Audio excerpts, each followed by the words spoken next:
Salam sejahtera. Pasti kali ini membuatkan telinga orang berdarah, bernanah dan mungkin tertanggal terus pindah dari kiri ke kanan, kanan ke kiri lah. Apabila ramai walaun kata, kerajaan sekarang diambang bahaya, kerajaan sekarang dalam bahaya, negara berada di ambang bahaya. Semuanya itu tipu semata-mata, bosku. Semua tuh hanya kata-kata naratif yang tiada fakta. Coba bagi tahu apa faktanya yang Anda boleh nyatakan. Tak tahulah, mungkin kamu jumpa fakta-faktanya. Tak apa, nanti kamu tulis dalam ruangan komen apa fakta-fakta yang kamu dapat yang kononnya negara dalam ambang bahaya. Karena semalam saya lihat di dalam satu paparan video yang dibuat oleh pempengaruh media sosial, beliau kata lihat video ini. Apabila saya tengok dalam satu paparan berita, laporan di Harakah Daily menulis kata laporan itu, negara berada di ambang bahaya. Bila saya tanya, apa pula ambang bahayanya? Sila senaraikan. Kalau boleh, 5 sajalah sebab negara di ambang bahaya. Bila mereka senaraikan, aduh, semuanya memang macam tapi tak betul. Ya, semua yang mereka kata itu sebenarnya naratif semata-mata. Faktanya ialah semuanya itu mungkin separuh benar, boleh kata juga separuh fitnah. Saudara-saudara sekalian, hari ini pula kita dikejutkan dengan satu lagi kejayaan luar biasa negara yang dikata dalam bahaya, dalam ambang musnah dan bagai-bagai macam-macam lah yang mereka kata. Sebenarnya itu semua tak betul. Yang betul ialah Malaysia kini diiktiraf sebagai negara yang aman di bawah Perdana Menteri yang ke-10 dan kini tersenarai sebagai 10 negara paling selamat di dunia. Bayangkan, negara Malaysia yang Anda kata buruk itu kepada mereka yang suka cakap negara Malaysia ini dalam keadaan tak aman lah, dalam nak tumbang lah, macam-macam lah. Dengar ini, laporan ini kata negara kita kini tersenarai sebagai 10 negara paling selamat di dunia. Bukan ke-20, bukan ke-30, tapi ke-10. Bayangkan, di bawah pentadbiran Anwar Ibrahim. Inilah yang terbaik. Negara Malaysia mempunyai pelbagai kaum, pelbagai agama, budaya, adat resam bangsa dan sebagainya.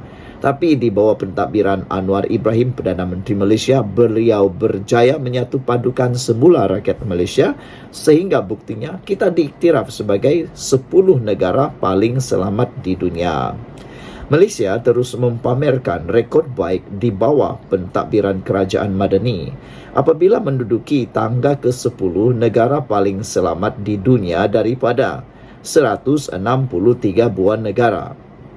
Kedudukan ini menyaksikan Malaysia naik 9 anak tangga berbanding tahun lepas, di mana kita berada di tempat ke-19.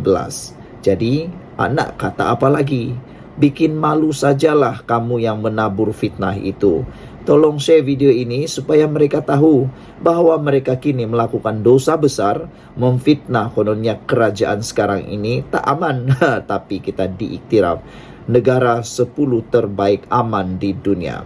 Menurut Indeks Keamanan Global GIP 2024, Malaysia berada dalam carta 10 negara terselamat di dunia dan kedua di belakang Singapura mewakili benua Asia. Malaysia sebagai negara membangun mengalahkan negara maju seperti Amerika Syarikat, Rusia, China dan Jepun yang langsung tidak tersenarai dalam 10 negara yang teratas. Berikut dipaparkan 10 negara teratas paling selamat di dunia. Rupa-rupanya di tempat yang ke-10 adalah diberikan kepada Malaysia. Tangga yang ke-9 adalah Slovenia. Tangga yang ke-8 ialah negara Denmark.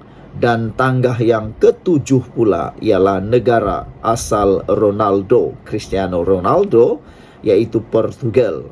Dan di tangga yang ke-6 diberikan kepada Switzerland, dan di tangga yang kelima, siapa sangka negara kecil, negara yang berhampiran paling jiran dengan Malaysia, yaitu Singapura. Manakala di tangga yang keempat adalah negara impian saya untuk pergi melancong tapi tak dapat pergi lagi, yaitu New Zealand. Dan di tempat podium ketiga ialah negara Austria, dan di tangga yang kedua, siapa lagi kalau bukan negara Ireland.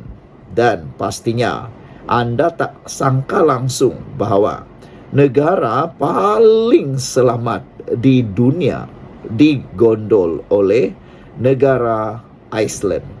Walaupun kita tidak menduduki podium 1, 2, dan 3, tapi kita berbangga Malaysia menjadi top 10 negara paling selamat di dunia. Kajian dilakukan firma Institute for Economy and Peace telah menyenaraikan Iceland berada di tangga pertama negara terselamat di dunia, manakala 3 lagi negara masing-masing berada di tangga kedua dan keempat ialah Ireland, Austria, dan New Zealand. 3 aspek utama diambil dalam mengukur tahap keamanan global, termasuklah keselamatan dan security, konflik yang berterusan, dan tahap militarisasi. Dalam konteks global, Malaysia adalah contoh bagaimana sebuah negara boleh mengimbangi antara pembangunan dan keamanan dalam pelbagai kaum yang ditawarkan. Sekian dulu untuk kali ini. Jangan lupa share video ini supaya semua orang tahu, dan terlebih-lebih lagi orang yang cuba nak memfitnah karena kononnya kerajaan kita ini kerajaan yang bakal diambang bahaya. Kerajaan kita sekarang dah tak aman. Kerajaan yang ada sekarang ini kononnya macam-macam lah, tak selesa, dan bagaimana macam mana sekalipun dia cakap, itu semua adalah cakap-cakap politik saja. Anda pernah dengar naratif? Itu hanya cerita naratif. Saya nak bagi tahu anda, semua naratif itu boleh cakap siapapun. Biasalah politik kan nak jual modal politik, itu saja yang boleh dibuat. Tapi untuk kali ini tak perlulah masuk bakul angkat sendiri.